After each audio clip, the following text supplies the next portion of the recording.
各位网友，大家好，欢迎来到报明说。这期我们要说的话题是诡异的瓦格纳雇佣兵。最近呢，关于俄罗斯瓦格纳雇佣兵呢，出现了一些很极端的、两极的这种报道。自乌克兰战争爆发到现在呢，俄罗斯的瓦格纳雇佣兵的表现是非常积极啊。他老板普里戈金借助自己是普京亲信的身份，经常参与普京和军方高层的作战会议。瓦格纳的雇佣兵们呢也不含糊啊，参加了很多高强度的战斗，伤亡也很大。5月3号，普里戈金发布视频，说瓦格纳呢只有几天的弹药储备了。他把瓦格纳战死者的尸体排列在他身后的地面上，愤怒地谴责国防部长绍伊古和总参谋长格拉西莫夫，问他们承诺的弹药补充在哪里。到了5月5号，普里戈金再一次发布视频，他说5月10号。瓦格纳的武装人员呢，将把他们在巴赫穆特的阵地移交给俄国防部。剩余的瓦格纳武装人员呢，将撤回到后方营地舔舐伤口。之所以是5月10号，是因为5月9号是全俄庆祝战胜纳粹的纪念日，即使再困难，也会为人民站好最后一班岗。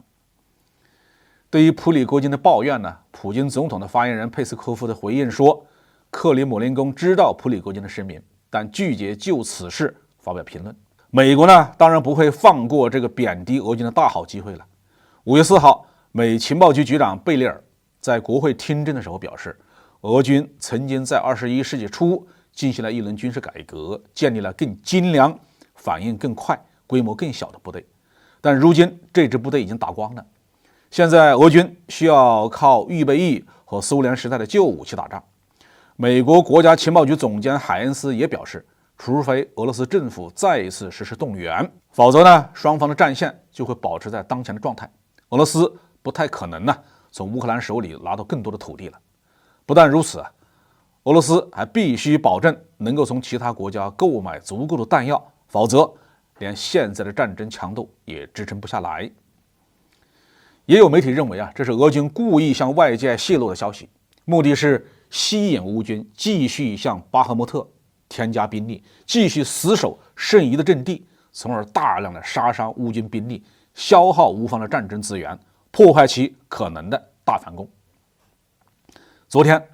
俄罗斯的军事媒体又报道说，瓦格纳集团呢在索雷达尔的地下150米深处的矿井里面发现了乌军的一个巨大的军火库。普里戈金亲自向记者讲解，至少有30万箱武器弹药摆放了足足5公里长的地下通道，其中有一些武器弹药啊是美国和北约的最新援助。因为武器弹药太多，瓦格纳用不了，普里戈金建议用来武装卢甘斯克等地区的民兵，或者是用来组建顿巴斯4州新的国土防卫军。战场上的消息呢是真真假假，我认为这些情况呢很可能都是事出有因。普里戈金的抱怨呢也可能是真的。按照他的说法，正常情况下5月9号前他就可以拿下巴赫穆特，但是俄罗斯国防部在5月1号以后就开始减少了他们的弹药供应。是不是俄国防部对瓦格纳雇佣兵集团有所戒备呢？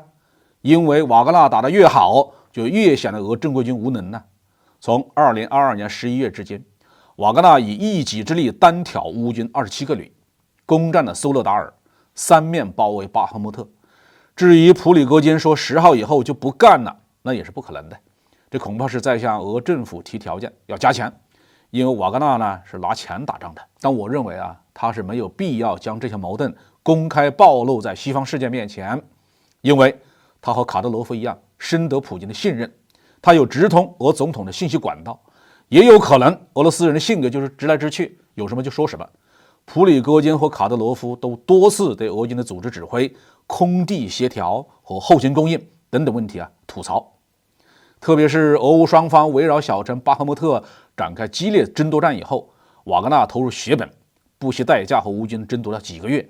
普里戈金呢有些怨气，是正常的。